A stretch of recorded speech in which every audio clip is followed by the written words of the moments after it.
Hello, I am Xarkun. This is World of Warships Legends. Here you can see me selecting a build for Ciliax, level 12. I am going to be using him on the Kurfürst instead of Hyde, trying out Ciliax. Not going to use the Brawler skill though. Going to use the other skill here in the first slot that reduces the time it takes for damage control to cycle. Going to take a quick look at the stats here. We've got 17.3 kilometer range on our guns with this build. Not quite as much as you'd get on Hyde, but we can go at full speed, 30 knots, and we're going to change out some of the mods here. Instead of aiming systems, we're going to put on the secondary battery mod because we do have Porcupine selected, which may not be the best way to go. The other skill that increases or decreases turret traverse time might be better. And we're going to take damage control mod off there and put on propulsion instead, because I feel like maybe that's actually a little bit more useful for this ship since it doesn't like to move. You know, maybe I can coax it into moving just a little bit faster. Also going to apply an epic booster of battle propensity, and then we're going to take it out to battle here on Greece in domination mode.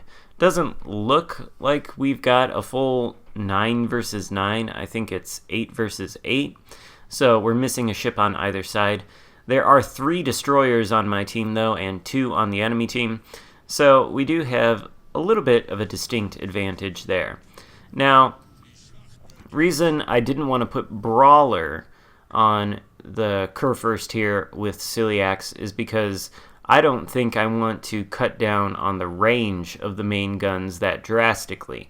Although the increase in torpedo detection would certainly be a benefit to this ship, given its not great maneuverability characteristics. Nevertheless, with this ship, which can, as I've demonstrated before in my last video on the Kurfürst, can be an effective brawler. The only problem is getting into that position, and in my experience, you can almost never get into an effective brawling position early in the game. Not when you've got Yamatos and Kurfürsts and Iowas and all the other Tier 7 battleships, and, you know, not to mention the Tier 7 HE spamming cruisers able to shoot at you from range. If you can't match, or at least come close to the range of these other ships in this Kurfürst, then you're going to be in a position where they can fire at you, and you can't fire back at them. That is not a position I want to find myself in, so I don't think I ever want to try Brawler on the Kurfürst. It'll reduce the range to something like 15 kilometers, and that's just not going to be enough to compete with these ships like the Yamato that can shoot at you at range. Although, you know, how far away is that guy? Like 15, 16 kilometers? We scratch his citadel there for a lot of damage. So, you know, that's nice. Good argument, I think, for keeping at least some decent range on these guns. Now, we've put these islands between us and the enemy, and that is always something you want to keep in mind when you're trying to brawl in a German battleship or any battleship. I've said it before and I'll say it again, the islands are your friends. They provide you with concealment. They provide you with cover from incoming enemy fire, and they can allow you to use them to move into a position where you have a better chance at getting closer to the enemy and striking within, you know, a close distance. Got that broadside Kurfürst out there. We're going to take a shot at him. I think that island is going to intercept some of our shells because that guy, like me, is using the islands as cover. Not concealment, but cover, meaning, you know, they're kind of like free armor. They're going to block shells from hitting him.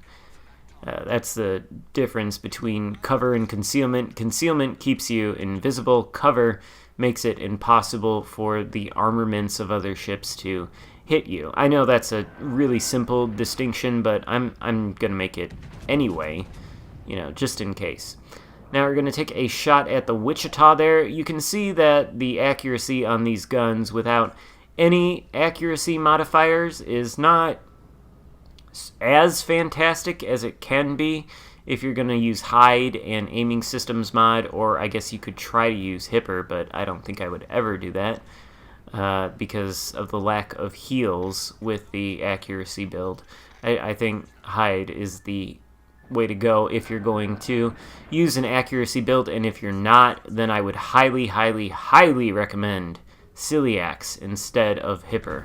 I don't think I would recommend hipper at all for any of the German battleships. He's got an accuracy build, he's got that capability, but he doesn't come with master mechanic like Hyde does. And if you're going to make an accuracy build, then you're going to make yourself slower. You're going to make yourself more vulnerable to fire from the HE spammers. And so if you're going for an accuracy build, you want those extra heals in order to increase your chances of surviving the battle, or increase your survivability overall.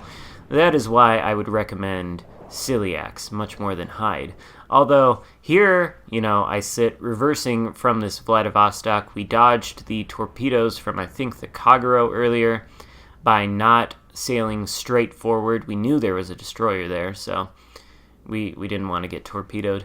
Anyway, here I am wishing that there was some skill offered by some commander that would increase the survivability of the freaking turrets, because holy crap, they get taken out so much. I guess that's, a balancing factor of some sort, although I don't think the Grosse Kurfürst needs a balancing factor such as that. The Yamato, by contrast, I don't think I've ever taken out a turret on a Yamato, and it's got 55% torpedo reduction, so, it's got a lot more protection, I feel like, than this thing does.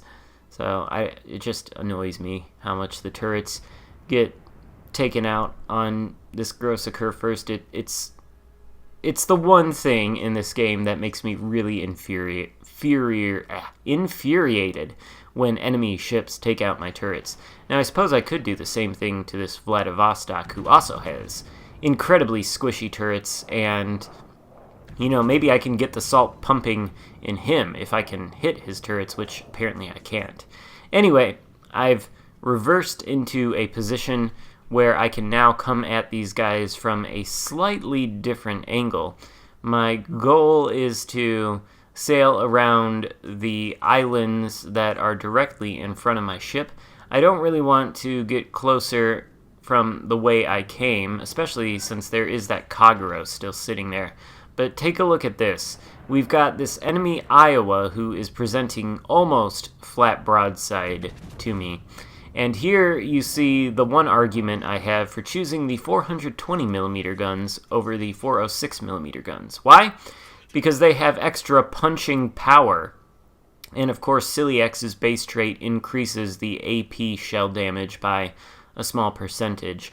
So it's true that you can use the 406mm guns and get a slightly faster reload, 30 seconds versus 32 on the 420s.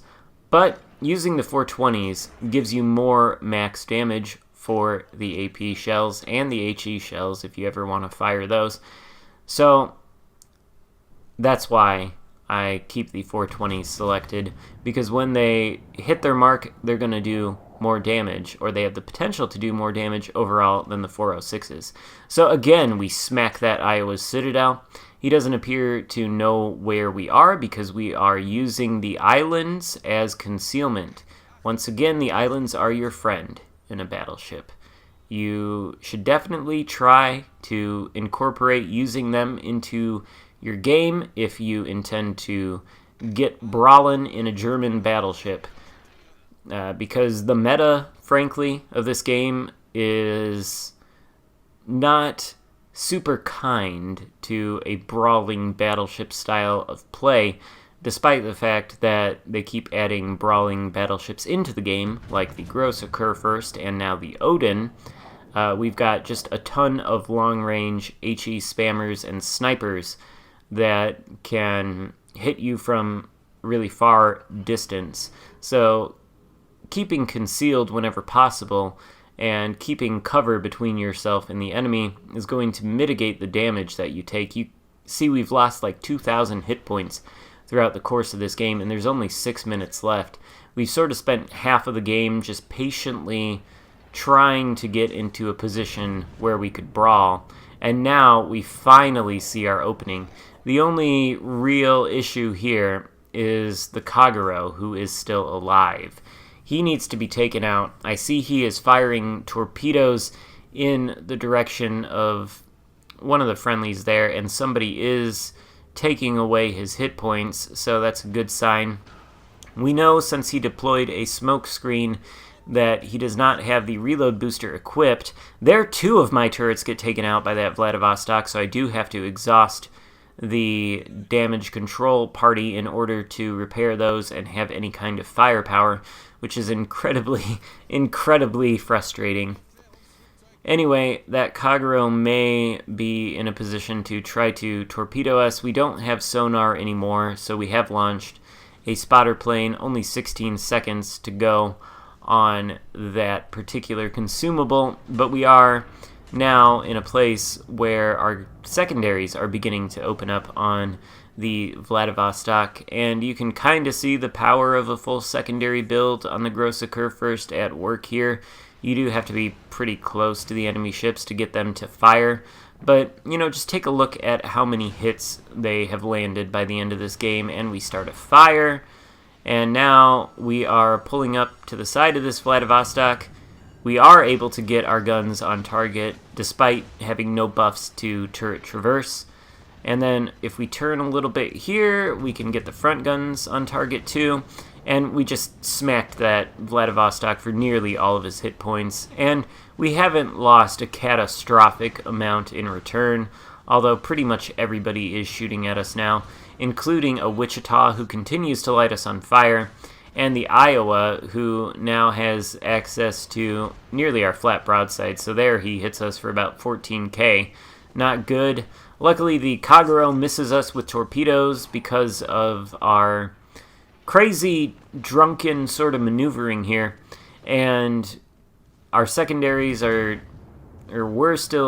still chewing away at that Vladivostok. We've got over 100 secondary battery hits, and they've lit 3 fires in the course of this time.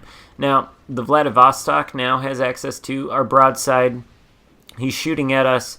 We're giving him broadside. The Iowa is dead. We don't have to worry about angling against the Iowa anymore. And if we can just swing these turrets on target here, we accidentally fire one. We meant to fire both. That one doesn't hit very well, but that second one hits the Vladivostok Citadel and takes him out.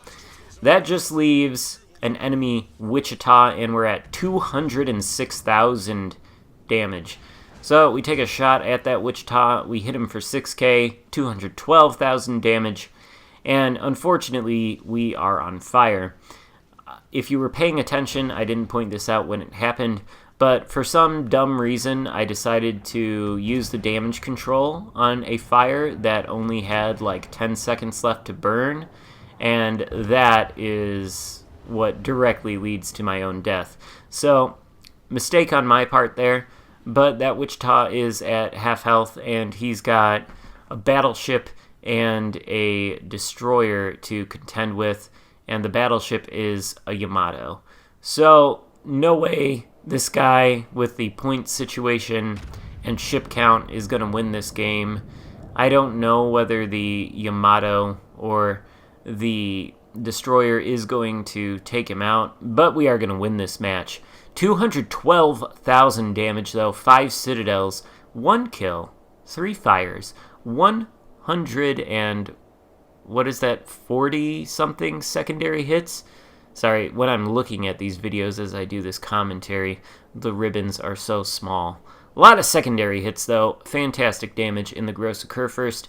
Ciliax is definitely a viable option for this ship, And if you don't have hide, then consider my recommendation. I recommend Ciliax highly. I recommend you use him highly if you don't have hide and you're going to get the Gross of Kurfürst. Anyway, that's going to do it for this one. The battle ends here with our victory. Hope you enjoyed it. If so, give it a thumbs up and consider subscribing if you haven't already done that. Thank you so much for watching. I will see you next time. Goodbye.